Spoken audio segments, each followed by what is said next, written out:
जय हिंद दोस्तों, डिस्कस करते हैं पार्ट डी में आने वाला जो 26 नंबर सवाल है, यानी चौथे चैप्टर में से जो ग्राफ वाला सवाल अपन सीखते हैं स्कूल्स में, टीचर्स ने जो अपने को बताया है उसके बारे में थोड़ा सा डिस्कस करते हैं।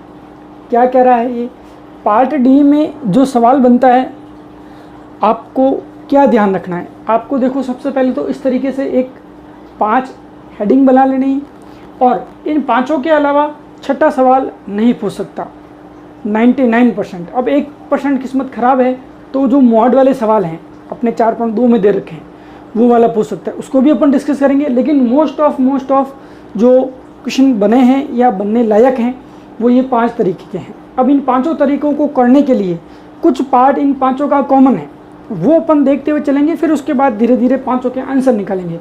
तो आपको ये वीडियो बिल्कुल एंड तक देखना है, देखने के साथ साथ कुछ सीखना भी है। अपने पेन और अपनी पेंसिल यानी ग्राफ पेपर टाइप अपने पास रखें और कुछ सीखेंगे।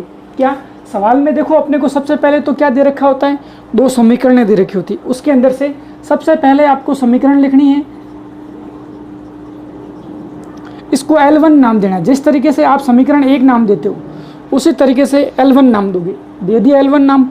उसके बाद आपको एक सब हेडिंग लगानी है, यानी इसी के अंदर सबसे पहला, फिर उसके बाद जो काम इसके अंदर करेंगे वही L2 लगाकर इसके लिए भी कर देंगे। पहले इसकी बात करता हूँ। सबसे पहले इस यहाँ पर या तो x या y, ये दोनों राशियाँ चर राशि कहलाती है। x या y में से एक राशि अपने को मन से रखनी पड़ती है, ठीक है। 0 रख दिया, 1 रख दिया, 2 रख दिया, ऐसे रखने हैं जिससे कि ग्राफ पर स्थित जो अपने पास 1, -1, -2, -3 ऐसी डिजिट आ सकती है ना। 4.5, 4.7, 8.1 ऐसा कोई आए, ऐसा अपने लिए काम नहीं आएगा। उसका रीज़न ये है कि यहाँ ग्राफ पर 8.7 ढूंढना मुश्किल रहता है, जो अपने लिए गलती होने के चांसेस रहते हैं। वैसे राइट तो वो भी है, रॉन्ग भी नहीं है, बट अपने को ग्राफ में इजीली शो हो जाए उसके लिए एक राशि अपन मन से मानते हैं। कैसी? 1 है, 2 है, 3 है, 0 है। यहाँ पर 0,0 होता है, आप सभी को मालूम है सेंटर पॉइंट पर। x भी 0 एंड y भी 0, x -1 है, -2, ये सारी की सारी जो वैल्यू है वो अपन आराम से दिख रहे हैं। तो ऐसे कोई वैल्यू एक रखनी है, अपने को मन से रखनी है। जैसे अभी मैं ले रहा हूँ x बराबर 1 बार 0, क्या ले रहे हैं अपन, x बराबर 0। x बराबर इस समीकरण में 0 रखते हैं। देखो सबसे पहले तो जहाँ जहाँ क्या है चर राशि है वहाँ वहाँ ब्रैकेट बना लेंगे, ठीक है। दिख रहा है आपको क्या नहीं दिख रहा है? यहाँ पर रखना था, यहाँ पर मैंने बना दिया। क्या रख रहा हूँ मैं, 0 रख रहा हूँ। ये काम अभी मेरे रफ में चल रहा है। क्यों रफ में चल रहा है? क्योंकि मुझे ऐसा डिजिट चाहिए जो पूर्णांक हो, जो ग्राफ पर शो कर सकते हैं। तो यहाँ पर ये देखो 2 × 0 का मतलब 0, x की जगह 0 रखूँगा तो ये पूरा भाग 0 हो जाएगा। 0 - y बराबर 4, ये माइनस का उधर ट्रांसफ़र कर देंगे तो y की जो वैल्यू आएगी, 0 का मतलब तो कुछ भी नहीं, माइनस उधर भेजेंगे तो -4 हो जाएगा। क्या -4 मुझे यहाँ पर नज़र आ रहा है y की जगह पर? बिल्कुल, yx ये है, -4 नज़र आ रहा है। क्या x बराबर 0 यहाँ पर होता है? बिल्कुल होता है, ठीक है। इसका मतलब मेरे काम का है। फिर इसी के अंदर मैं बात करूँ सेकंड नंबर पॉइंट, एक बार x 0 लिया, एक बार y 0 ले लो, कहाँ दिक्कत है। अब जब y बराबर 0 लोगे तो y के लिए ब्रैकेट बनाना है, बाकी एज इट इज रखना है, यानी 2x माइनस y के लिए ब्रैकेट बराबर 4। अब y बराबर, यहाँ y के लिए ब्रैकेट बनाया और y बराबर कितना रख रहा हूँ मैं, 0 रख रहा हूँ, कोई दिक्कत ही नहीं। क्या बचेगा, सिर्फ 2x बचेगा बराबर 4। ये देखो 0 का मतलब कुछ भी नहीं होता है, यहाँ गुणे में था इसलिए गुणा करके 0 लाया, बात एक ही था। यहाँ पर 0 ही है, कुछ गुणा करने की जरूरत ही नहीं। 2x बराबर 4 है तो बताओ x बराबर कितना होगा, 4/2, जिसे मैं कट करके कितना लिख सकता हूँ, 2। तो x बराबर कितना आ गया, 2 आ गया। क्या x बराबर 2 यहाँ पर दिख रहा है? दिख रहा है। y बराबर 0 यहाँ पर है, ठीक है, दिक्कत वाली बात नहीं है। इसके लिए आपको एक बॉक्स बनाना पड़ेगा। वो बॉक्स आप चाहो तो यहाँ बना लो, आप चाहो तो यहाँ नीचे, एक ही बात है। मैं बना रहा हूँ यहाँ पर।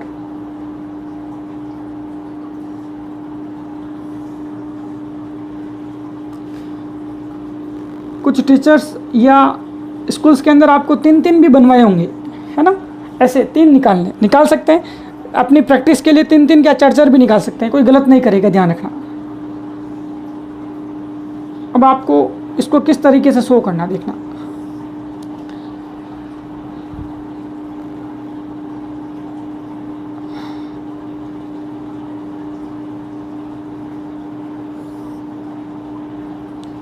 यहाँ रखेंगे आप x और यहाँ रखेंगे y।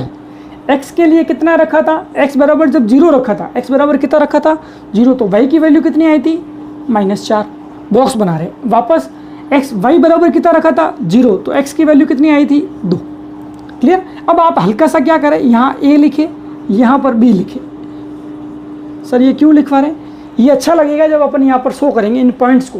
मैं पूरा नहीं लिखूंगा कोऑर्डिनेट, बस क्या लिखूंगा a के ये दोनों शो हो जाएंगे, b के लिए ये दोनों शो हो जाएंगे। इसी तरीके से बताओ सेम प्रोसेस, ये तो था फर्स्ट के लिए, इसके लिए सेम प्रोसेस किसके लिए अप्लाई करेंगे अपन, सेकंड के लिए। x प्लस वाई बराबर माइनस का, सबसे पहला काम इसको L2 नाम देना, सेकंड काम सब हेडिंग लगाते हुए x और y की वैल्यू मन से रखना। क्लियर। एक समीकरण थोड़ा सा ऐसा होगा जिससे सीधे सीधे नहीं निकलेंगे, एक समीकरण इजी आता है। जैसे ये देखो, x बराबर क्या रखना है, मुझे 0 रखना है। x बराबर जब 0 रखता हूँ इस समीकरण में, तो x बराबर 0 प्लस y बराबर माइनस का 1, दिक्कत नहीं। और y बराबर कितना आ गया यहाँ से -1, कोई दिक्कत नहीं। इसी के अंदर सेकंड पॉइंट, y बराबर क्या रख रहा हूँ मैं 0 इसके अंदर, तो x की जगह तो x प्लस की जगह प्लस y की जगह क्या रखना है 0, 0 का मतलब 0 और -1 की जगह -1। ये इतना सा काम करना है, दिक्कत नहीं है मेरे हिसाब से, हो चुका है। अब यहाँ से x बराबर कितना आ रहा है -1। अब पहला काम L2 नाम देना, सेकंड काम सब हेडिंग का काम करना, थर्ड काम क्या हो जाएगा, बॉक्स बनाना। क्या बनाना, L2 के लिए मैं बना रहा हूँ बॉक्स।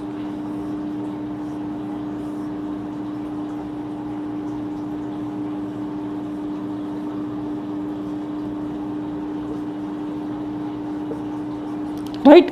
अब वही काम x बराबर कितना रखा था 0 रखा था, तो y की वैल्यू कितनी आई थी -1 आई थी।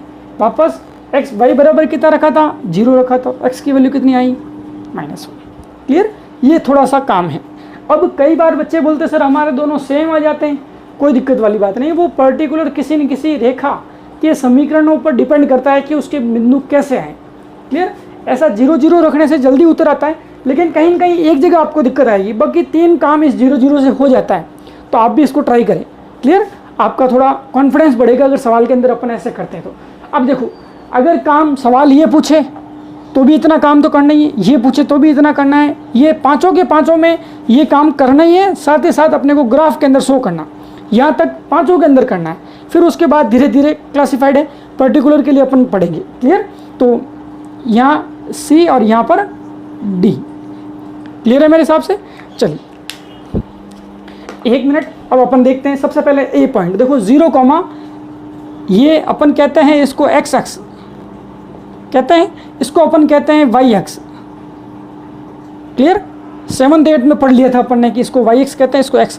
अब देखो x बराबर कितना है 0, x बराबर यहाँ पर भी 0 है, x बराबर यहाँ पर भी, x बराबर यहाँ पर भी 0 है, x बराबर यहाँ सब जगह इस पूरी लाइन पर x 0 है, ध्यान रखना।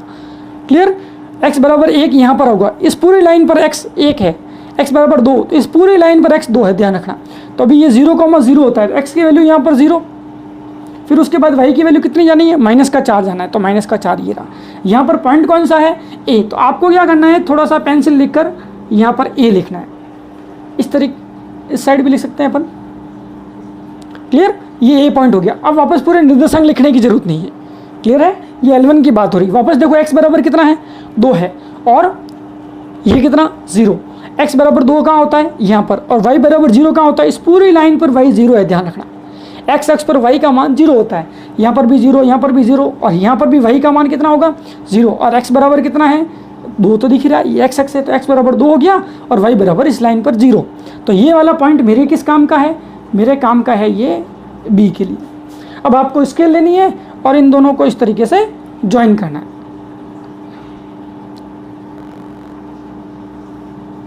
दिख रहा है मेरे हिसाब से, दिक्कत नहीं है। डबल लाइन हो गई है थोड़ी सी डार्क करने के चक्कर में। क्लियर। अब उसके बाद मैं बात करता हूँ, ये तो काम था L1 के लिए, तो यहाँ L1 लिख देंगे, यानी यहाँ पर लिख सकते हैं आप L1, ये L1 के समीकरण है। फिर उसके बाद C और D पॉइंट दोनों को ज्वाइन करेंगे तो एक रेखाखंड बन जाएगा, यानी रेखा बनेगी अपने लिए, बन गई। अब देखो 0,-1, 0 कहाँ है 0 यहाँ है, और -1 कहाँ है -1 ये रहा यहाँ पर। क्लियर। 0 और -1 कहाँ हो गया, ये यहाँ पर 0 और -1, यहाँ पर आपको C पॉइंट शो करना है इस तरीके से। उसके बाद -1 और 0, x बराबर -1 कहाँ है, ये रहा, और y की वैल्यू कितनी है 0, क्योंकि इस पूरे समीकरण पर पहले ही कहा मैंने कि क्या होता है, पूरे x पर y का मान 0 होता है।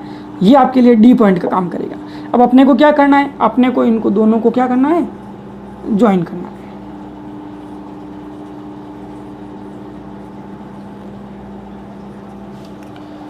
क्लियर। अब देखो ये जो लाइन है ये इस तरीके से कटते हुए आएगी और शायद -1, -2 पर मिलेगी। कहाँ पर मिलेगी, 1, -2 यहाँ पर। ये जो पॉइंट है, अगर मैं ग्राफ पेपर लेता तो परफेक्टली ये तो 1, -1 या 1, 2 पर आता। कैसे होता वो मैं बता देता हूँ। जैसे मान लिया कि अपने ये आया है 1, 2 आया है, -2, तो 1 x की वैल्यू है, -2 y की वैल्यू है, तो -1 आ रहा है, बिल्कुल सही है। तो ये जो आंसर आएगा, ये जो पॉइंट आएगा, इन दोनों की तरफ मिलते हुए x की वैल्यू तो 1 आएगी और y की वैल्यू -2 आएगी। यहाँ रखो, देखो समीकरणों को संतुष्ट करेगा। x बराबर 1 रखा, y बराबर -2 रखा, तो वैल्यू जो आ रही वो -1 ही आ रही। जो अपन बात कर रहे थे 1, -2 यहाँ पर रखने के बाद, अब ये जो 1, 2, 3, 4, 5 पॉइंट है, सवाल पाँचों तरीके से पूछे जा चुके हैं, पूछे जा सकते हैं, ठीक है। अब पाँचों के अंदर यहाँ तक तो ग्राफ का अंदर काम करना ही है। अब सबसे पहला सवाल, संगत या असंगत युग्म बताइए। निम्न आलेखीय विधि से निम्न को हल कीजिए। संगत या असंगत युग्म बताने, दोनों रेखाएं अगर प्रतिच्छेदी हो, जैसे कि यहाँ पर है, आपको दिख रहा है दोनों रेखाएं एक दूसरे को काट रही है, प्रतिच्छेदी हो या फिर क्या हो, समांतर हो, तो वो कहलाता है संगत युग्म। क्या कहलाता है, संगत। और अगर वो हो सिर्फ और सिर्फ क्या हो, एक दूसरे के ऊपर संगमी, जिसे अपन कहते हैं, क्लियर, तो फिर वो असंगत युग्म कहलाता है।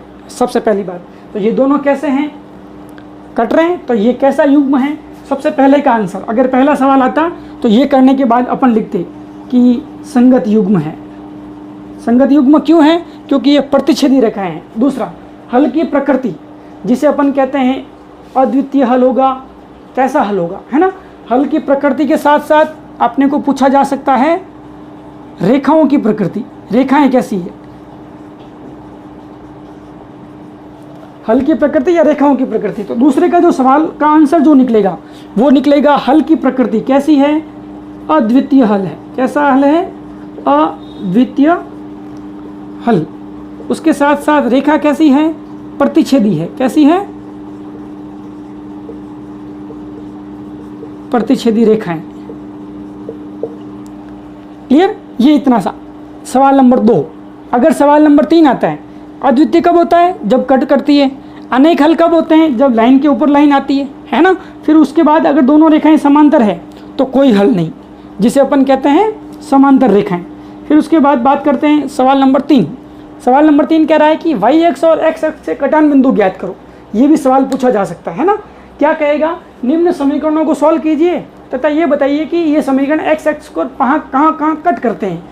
अब बताइए L1 जो है वो एक्स एक्स को कितनी बार कट कर रही है। मेरे हिसाब से ये एक्स एक्स कहलाता है। इस एक्स एक्स पर कहाँ पर कट कर रही है, ये यहाँ पर कट कर रही है। इस बिंदु के निर्देशांक क्या है, 2,0।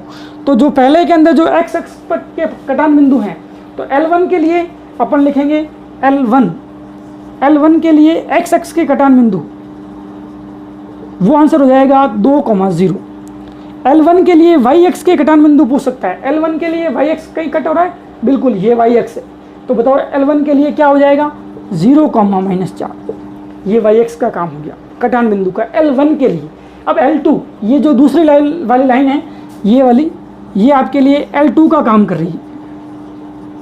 क्लियर, ये L2 बताओ। L2 में हेडिंग लगा देता हूँ। अब ये बताओ जो L2 है, L2 Y x, L2 x x पर कहाँ कट हो रही है, ये रहा एक्स एक्स। इस एक्स एक्स का ये रहा पॉइंट, कौन सा बिंदु है ये, 0,-1,0। क्या है, एक्स एक्स, वो है 0-1,0। एक्स की वैल्यू -1 है क्योंकि एक्स एक्स से बात हो रही है और 0 हो ही गया। फिर उसके बाद वाई एक्स पर कहाँ कट हो रही है, ये लाइन वाई एक्स को कहाँ काट रही है, ये रहा वाई एक्स। वाई एक्स ये वाले तो है, यहाँ पर कहाँ काट रही है, यहाँ पर आप कहेंगे सर 0,-1 पर काट रही है, तो 0,-1। ये हो गया काम। एक्स अक्ष से और वाई अक्ष के कटान बिंदु इस तरीके से निकाले जाते हैं। फिर उसके बाद अगर मैं बात करता हूँ सवाल नंबर 4 की, सवाल नंबर 4 जो है वो कह रहा है कि एक्स अक्ष या फिर वाई अक्ष, ये ऑब्लिक है, या तो एक्स अक्ष द्वारा बने त्रिभुज का निर्देशांक या फिर वाई अक्ष के द्वारा बना निर्देशांक। अब आपको देखना है कि एक्स अक्ष कौन सा है, ये वाला है यहाँ, और इन दोनों लाइनों के थ्रू, ये वाला और ये दोनों लाइनें, इन दोनों के थ्रू देखो एक त्रिभुज बन रहा है। इस त्रिभुज के ये तीनों निर्देशांक बताने हैं आपको, ध्यान रखना। बताओ, सबसे पहला 4 नंबर सवाल का आंसर बता रहा हूँ, उसका काम तो वही था, थोड़ा थोड़ा बस नॉलेज आपका पूछ रहा और कुछ भी नहीं। क्या हो जाएगा, एक्स अक्ष द्वारा बने त्रिभुज का निर्देशांक, एक्स अक्ष का बता रहा हूँ, एक्स अक्ष ये है और दोनों रेखाएं ये है, तीनों बिंदु के निर्देशांक बताने हैं। एक्स अक्ष की बात हो रही है, क्या हो जाएगा, सबसे पहला 1,-2, यहाँ पर है 2,0, यहाँ पर है -1,0।